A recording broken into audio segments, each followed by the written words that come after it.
बहू छत पर क्या कर रही है तू? तुझे बच्चा होने वाला है, आराम करना चाहिए। यह आवाज उसकी सास माला जी की थी।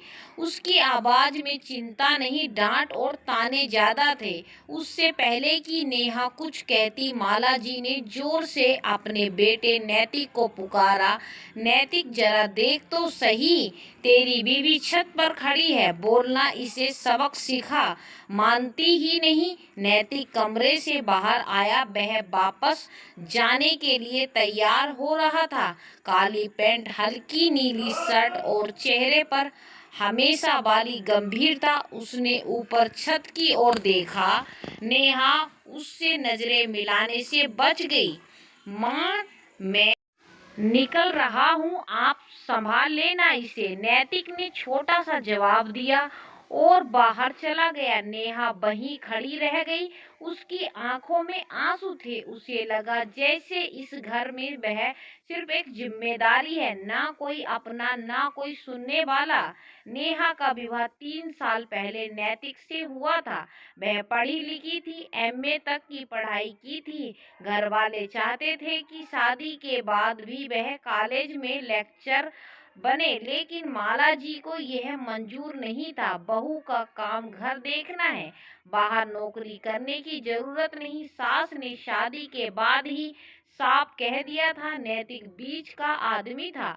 वह ना माँ को नाराज करना चाहता था, ना पत्नी को, लेकिन उसका झुकाव हमेशा माँ की तरफ रहता। धीरे धीरे नेहा ना पढ़ाई और करियर के सपनों को पीछे छोड़ दिया। शादी के 2 साल तक बच्चा ना होने पर रिश्तेदारों ने ताने देने शुरू कर दिए। आखिरकार जब तक नेहा गर्भवती हुई तब खुश हुए, लेकिन यह खुशी नेहा के लिए कैद बन गई। माला जी पुराने ख्यालों की औरत थी। उनका मानना था कि बहू की जिंदगी का मकसद सिर्फ घर और बच्चे हैं। बहुत ज्यादा किताबें मत पढ़कर, बच्चा किताबों में ही खो जाएगा। बहुत ज्यादा मोबाइल मत चला, बच्चे की आंखें खराब होंगी। बहुत दूध कम पीती है तो बच्चा कमजोर पैदा होगा। तो सब मुझे ताने देंगे, हर दिन ताने, हर दिन नियम। नेहा धीरे धीरे चुप होती गई। उसे लगा उसकी आवाज इस घर में कोई मायने नहीं रखती। उस दिन सुबह जब छत पर खड़ी थी, उसके मन में अजीब सी बेचैनी थी। उसे लगा कि अगर वह यहाँ से कूद जाए तो शायद सब समस्या खत्म हो जाएगी। पर तभी उसके पेट में हल्की सी हरकत हुई। बच्चा लात मार रहा था। नेहा के चेहरे पर आंसू बह निकले। उसने खुद से कहा, नहीं, मुझे हार नहीं माननी, यह बच्चा मेरी ताकत बनेगा। शाम को जब नैतिक ऑफिस से लौटा तो नेहा ने हिम्मत करके बात की। नैतिक, मैं अपने बच्चे के लिए अच्छी जिंदगी चाहती हूँ। मैं नहीं चाहती कि वह भी उसी माहौल में बड़ा हो जहाँ औरतों की आवाज दबा दी जाती है। नैतिक ने अखबार मेज पर रखते हुए कहा, नेहा, तुम जरूरत से ज्यादा सोचती हो। अभी तुम्हें सिर्फ आराम करना चाहिए, बाकी बातें बाद में देखी जाएंगी। लेकिन नैतिक, क्या तुम्हें नहीं लगता कि तुम्हारी माँ मुझे हर समय आदेश देती रहती है? नैतिक ने गहरी सांस ली। माँ बूढ़ी हो गई है, उसकी उनकी आदतें ऐसी ही हैं, तुम समायोजन कर लो। नेहा को यह सब समायोजन किसी सजा जैसे लगे। अगले दिन मोहल्ले की औरतों के साथ नेहा अस्पताल में चेकअप कराने गई। वहां उसकी मुलाकात डॉक्टर मेघा से हुई। मेघा एक आत्मनिर्भर, आत्मविश्वासी औरत थी। उसने नेहा से कहा, देखो, बच्चा तभी स्वस्थ होगा जब माँ मानसिक रूप से खुश रहेगी। अगर तुम हर समय तनाव में रहोगी तो इसका असर सीधे बच्चे पर पड़ेगा। नेहा ने पहली बार किसी से यह सुना कि उसकी खुशी भी मायने रखती है। वह घर लौटी तो उसके भीतर एक नई शक्ति आ गई थी। उसने तय किया कि अब वह चुप नहीं रहेगी। रात के खाने के समय जब माला जी ने फिर ताना मारा, बहू, यह सब्जी इतनी फीकी क्यों बनाई, स्वाद ही नहीं है। बच्चा भी बेस्वाद निकले। निकलेगा। तो पहली बार नेहा ने धीरे से लेकिन साफ आवाज में कहा, माँ जी, बच्चे का स्वाद मेरे खाने से नहीं, मेरे माहौल से तय होगा। अगर आप मुझे रोज ताने देंगी तो बच्चा कैसे खुश रहेगा। पूरा घर सन्न रह गया। नैतिक ने ऊपर देखा पर कुछ बोला नहीं। माला जी गुस्से से बोली, बहू, तू मुझे सिखाएगी कि बच्चे कैसे पलता है। बेटा देख ले अपनी बीवी को, इसे ही समझा, वरना कल को सिर पर चढ़ जाएगी। नेहा ने सीधे नैतिक की आंखों में देखा।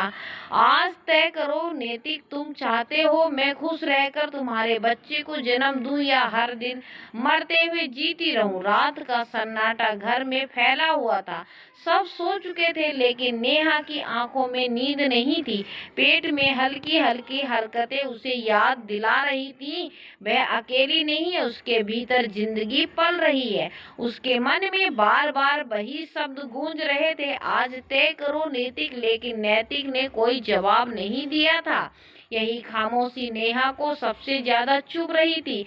अगले दिन नाश्ते के मेज पर माहौल अजीब था। नैतिक अखबार पढ़ रहा था और माला जी चुपचाप पराठे सेक रही थी। नेहा ने खुद को सामान्य दिखाने की कोशिश की लेकिन उसकी आंखों की थकान छिप ना सकी। आज ऑफिस से जल्दी आना, नेहा ने धीमे स्वर में कहा। नैतिक ने बिना अखबार से नजर हटाए कहा, क्यों? डॉक्टर ने कहा है कि मुझे प्रेगनेंसी क्लास अटेंड करनी चाहिए। वहाँ पति पत्नी दोनों को बुलाया जाता है। माला जी झट से बीच में बोल पड़ी, यह क्या नया शौक है? हमारे जमाने में कोई क्लास नहीं होती थी, फिर भी बच्चे पैदा हो जाते थे। नेहा ने स्वयं से कहा, माँ जी, डॉक्टर ने कहा है कि यह बच्चे और माँ दोनों के लिए अच्छा है। नैतिक ने थोड़ी देर सोचा, ठीक है, आज कोशिश करूंगा। यह पहली बार था जब नैतिक ने मां की बजाय नेहा की बात को प्राथमिकता दी। शाम को नैतिक सचमुच नेहा को लेकर गया। क्लास में कुछ जोड़े थे। वहां डॉक्टर ने समझाया कि बच्चे की परवरिश सिर्फ माँ की नहीं होती, पिता की भी जिम्मेदारी होती है। गर्भ में पल रहा बच्चा माँ के साथ साथ पिता की आवाज और व्यवहार को भी महसूस करता है, डॉक्टर ने कहा। नैतिक चुपचाप सुनता रहा। नेहा ने उसकी ओर देखा, क्या वह सच में समझ रहा है? क्लास खत्म होते समय उन्होंने अभ्यास कराया कि अपनी पत्नी का हाथ पकड़े और गहरी सांस लेकर उसे रिलैक्स करने में मदद करें। नेहा की आंखें भर आईं। उसे लगा जैसे पहली बार नैतिक ने सच में उसके साथ खड़ा होना सीखा। लेकिन माला जी को यह सब पसंद नहीं आया। बहू, अब तेरा पति तुझे क्लास ले जाएगा और हाथ पकड़ेगा। अरे यह सब दिखावे की बातें हैं। बच्चा पैदा करना कोई खेल है क्या? नेहा ने सीधी बात कही, माँ जी, यह दिखावा नहीं, यह हमारी आने वाली पीढ़ी के लिए जरूरी है। माला जी गुस्से से लाल हो गई। बहू, तेरी जुबान बहुत चलने लगी है। नैतिक इसे समझा, वरना कल को हमारे सामने ही हमारी इज्जत उछाल देगी। नैतिक ने पहली बार कहा, माँ, नेहा सही कह रही है। यह सुनते ही जैसे घर की दीवारें हिल गईं। माला जी कुछ देर चुप रही, फिर बोली, तो अब मेरी कोई बात मायने नहीं रखती। नैतिक चुप हो गया लेकिन नेहा ने महसूस किया कि अब उसकी आवाज दबाई नहीं जाएगी। एक रात नेहा ने नैतिक से कहा, मैं सोच रही हूँ कि बच्चे के जन्म के बाद फिर से पढ़ाई या काम शुरू कर दूं। नैतिक ने चौंक कर उसकी ओर देखा। इतनी हिम्मत है तुम्हारे अंदर? हाँ, नेहा ने दृढ़ स्वर में कहा, क्योंकि मैं अपने बच्चे को यह नहीं सिखाना चाहती कि औरतों को सिर्फ सहना चाहिए। मैं चाहती हूँ कि वह देखे उसकी माँ भी सपने देख सकती है और उन्हें पूरा कर सकती है। नैतिक ने गहरी सांस ली। मैं तुम्हारे साथ हूँ नेहा, लेकिन माँ को यह सब मनाना मुश्किल होगा, तो उन्हें भी बदलना होगा जैसे तुम बदल रहे हो। माला जी दिन ब दिन चिड़चिड़ी होती जा रही थी। उन्हें लगता था कि उनका बेटा अब उनकी बजाय बहू की बात मानने लगा है। एक दिन उन्होंने पड़ोसन से फोन पर कहा, पता नहीं यह नई पीढ़ी की औरतें कैसी हैं, हमारी बहू तो हमें ही घर से निकाल देगी। नेहा ने यह सब सुन लिया। वह समझ गई कि उनकी सास का डर असल में अकेलेपन का डर है। उसने मन ही मन ठान लिया, मैं माँ जी को दुश्मन नहीं अपना साथी बनाऊंगी। गर्भ के 8वें महीने में नेहा की तबीयत अचानक बिगड़ गई। उसे तेज पेट दर्द और चक्कर आने लगे। नैतिक घबरा गया और तुरंत अस्पताल ले गया। डॉक्टर ने कहा यह स्टेज की वजह से है। माँ बहुत चिंता और तनाव में है। अगर यह जारी रहा तो बच्चा समय से पहले पैदा हो सकता है। यह सुनकर नैतिक और भी परेशान हो गया। उसने माँ को समझाने की कोशिश की, माँ बस अगर आपने नेहा को और तनाव दिया तो बच्चा खतरे में पड़ जाएगा। माला जी की आंखों से आंसू बह निकले। मैं तो बस घर की भलाई चाहती थी। मुझे डर था कि बहू कहीं हमें पीछे ना छोड़ दे। नैतिक ने उनका हाथ पकड़कर कहा, माँ बहू को रोकना नहीं, सहारा देना होगा, तभी यह घर आगे बढ़ेगा। अस्पताल से लौटने के बाद नेहा आराम कर रही थी। तभी माला जी उसके कमरे में आई। बहू, उनकी आवाज धीमी थी, शायद मैं तुझे गलत समझती रही। तू सच में इस घर को जोड़ना चाहती है? नेहा ने मुस्कुराकर कहा, हाँ माँ जी, मैं चाहती हूँ कि बच्चा आपके साए में पले, लेकिन खुले आसमान के साथ। माला जी की आंखें भीग गईं। उन्होंने पहली बार नेहा का हाथ पकड़कर कहा, ठीक है, मैं तेरे साथ हूँ। अब घर का माहौल धीरे धीरे बदलने लगा। माला जी अब ताने कम और दुलार ज्यादा देने लगी। नैतिक पहले से ज्यादा जिम्मेदारी लेने लगा और नेहा ने अपने भीतर आत्मविश्वास की एक नई ज्योति महसूस की। लेकिन अभी अंतिम परीक्षा बाकी थी। बच्चे के जन्म का समय आया। अस्पताल का कमरा, हल्की सी दवा की गंध और मशीन की बीप बीप की आवाज। नेहा दर्द से करहा रही थी। नैतिक उसका हाथ कसकर पकड़े खड़ा था। माला जी एक कोने में खड़ी थी। उनके चेहरे पर घबराहट और प्रार्थना दोनों थी। डॉक्टर ने कहा, डिलीवरी का समय आ गया है, हमें तुरंत ऑपरेशन करना पड़ेगा। नैतिक ने के चेहरे का रंग उड़ गया। ऑपरेशन? डॉक्टर ने गंभीरता से कहा, हाँ, बच्चा और माँ दोनों सुरक्षित रहेंगे, लेकिन हमें परिवार का हौसला चाहिए। नेहा दर्द से चीख रही थी।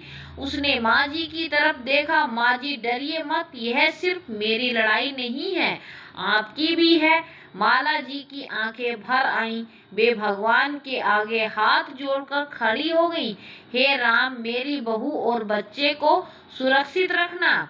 कुछ घंटों बाद अस्पताल के गलियारे में एक आवाज गूंजी, बधाई हो, बेटा हुआ है। नैतिक ने राहत की सांस ली। उसकी आंखों में आंसू थे। माला जी तो खुशी से पागल हो गई। नर्स बच्चे को लेकर आई। छोटा सा चेहरा, गुलाबी गाल और बंद आंखें। जैसे ही नेहा ने उसे गोद में लिया, उसकी सारी तकलीफ मिट गई। देखो माँ जी, नेहा ने मुस्कुराते हुए कहा, यह सिर्फ मेरा नहीं, आपका भी है। माला जी ने बच्चे को छुआ और पहली बार उसके चेहरे पर नरमी झलकी। सच कहूँ बहू, तूने मुझे गलत साबित कर दिया। मैंने तुझे हमेशा कम समझा, लेकिन तू बहुत बड़ी है। कुछ दिनों बाद जब सब घर लौटे, नैतिक ने खुद बच्चे की नेपी बदली, दूध की बोतल तैयार की और नेहा को आराम करने दिया। माला जी आश्चर्य से देख रही थी। बेटा, यह सब औरतों का काम होता है? नैतिक मुस्कुराकर कहा, नहीं माँ, अब यह माता पिता दोनों का काम है। सिर्फ बच्चा औरत का बोझ नहीं, दोनों की जिम्मेदारी है। माला जी चुप हो गई। धीरे धीरे उन्होंने एहसास हुआ कि उनका बेटा और बहू मिलकर एक नया उदाहरण बना रहे हैं। एक दिन जब नेहा बच्चे को सुला रही थी, माला जी पास आकर बोली, बहू, तू पढ़ाई फिर से शुरू करना चाहती थी ना? कर ले, मैं बच्चे को संभाल लूंगी। नेहा की आंखें भर आई। माँ जी, आप सच कह रही हैं? हाँ बहू, मैं नहीं चाहती कि तू मेरी जैसी बने। मेरी ने जिंदगी सिर्फ दूसरों के लिए जी, तू अपने लिए भी जी। यह सुनकर नेहा ने माँ जी का हाथ पकड़ लिया। माँ जी, आप मेरे लिए माँ जैसी ही हैं। अगर आप साथ होगी तो मैं सब कर पाऊंगी। कुछ महीनों बाद नेहा ने पार्ट टाइम पढ़ाई शुरू कर दी। बच्चा मुस्कुराने लगा था। घर में अब तनाव की जगह हंसी खुशी थी। नैतिक ऑफिस से लौटकर बच्चे के साथ खेलता, नेहा किताबें पढ़ती और माला जी रसोई से आवाज लगाती, बहू किताबें पढ़ ले, मैं खाना बना लूंगी। यह वही घर था, लेकिन अब एकदम बदला हुआ। एक दिन जब बच्चा अपनी नन्ही उंगलियों से नेहा का चेहरा पकड़ रहा था, उसने नैतिक और माजी को देखा और कहा, मेरा बच्चा ऐसे घर में बड़ा होगा जहां औरतों को दबाया नहीं जाएगा, जहां माँ और पिता दोनों बराबर होंगे और जहां दादी उसे पुकारने संस्कार भी देंगी और नए सपने भी। माला जी ने मुस्कुराकर कहा, बहू तू सच में इस घर की रोशनी है। नैतिक ने नेहा का हाथ थामते हुए कहा, और तू मेरी ताकत है। नेहा ने आकाश की ओर देखा और मन ही मन कहा, मैंने जीत ली, अपने लिए नहीं, आने वाली पीढ़ी के लिए। आपकी इस कहानी के बारे में क्या राय है, हमें कमेंट करके जरूर बताइए।